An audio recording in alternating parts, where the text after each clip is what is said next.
Hello and welcome to another one of D's ADD videos. Today we're going to be looking at the concept of exponents. What are exponents?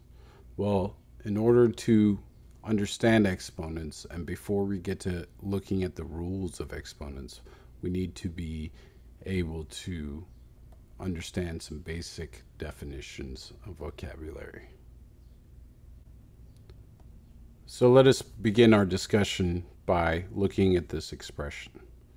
Here we have a monomial expression right here, and there are some terms that we need to be able to recognize. Like if you see the term coefficient, that's referring to the number that's multiplied in front, the constant. All right. If you see the word base, that's referring to the variable that the exponent is raised to. Okay? So coefficient, number multiplied in front, base is the variable, exponent is the term up high. So if we have several monomial expressions like this one here, then we have rules that we must abide by. So before we get into the rules, let's set some groundwork. We've got ax to the c as one monomial expression and bx to the d as the other monomial expression. Okay, so a, b, c, d, e are all constants that aren't equal to 0, whereas x and y are variables. With that in mind, let's go over some basic exponent rules. So, keeping that in mind, let's go over some basic exponent rules. First one we're going to go over is for multiplication. Whenever we're dealing with multiplication of two monomial expressions for this scenario, we're going to have a and c, b and d as constants, and x are like bases. So they have to be the same. It can't be an x and a y. You cannot use these rules if they're different.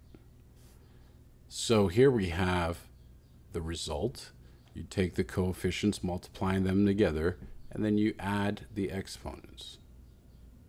That's for multiplication. What about for division? What happens there? Well, for division, it's a slightly different story. What we got going on here is you divide the coefficients just like you would if there were no variables, and then you take the variable's exponent, and it's always the top exponent minus the bottom exponent to give you that expression there. Okay? Hopefully you're writing these down as I go along. So what happens if we have one power raised to another?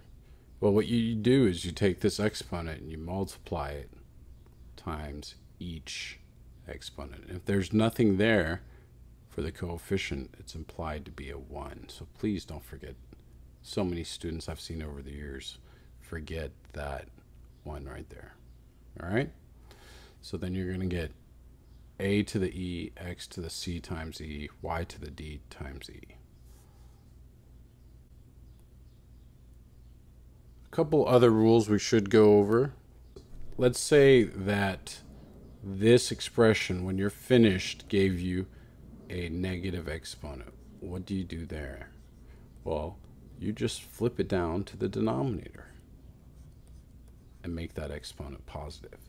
Now, don't make the mistake of trying to flip a coefficient down with that base, that variable.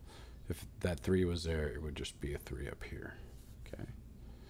Now, if it was a variable in the denominator and it was negative, so let's say it was 1 over 4 times x to the negative b, that would bring the x to the b to the top and leave that 4 in the denominator.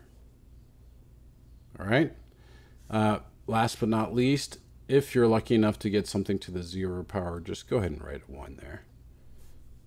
All right. And one other thing, if this rule is varied a little bit in which you have two things divided. It's the same rule. You just make sure that you multiply all your exponents.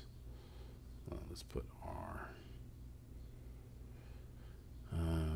We can put a little a and s to the little b there.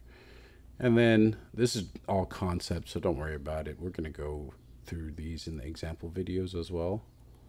I hope I've clarified the concept of exponents for you and the rules. We're going to be going over these in the beginner, intermediate, and example videos, so make sure you check those out and try to get those quizzes done. Check your answers. All right. I hope I've eliminated any doubts. Thank you and have a nice day.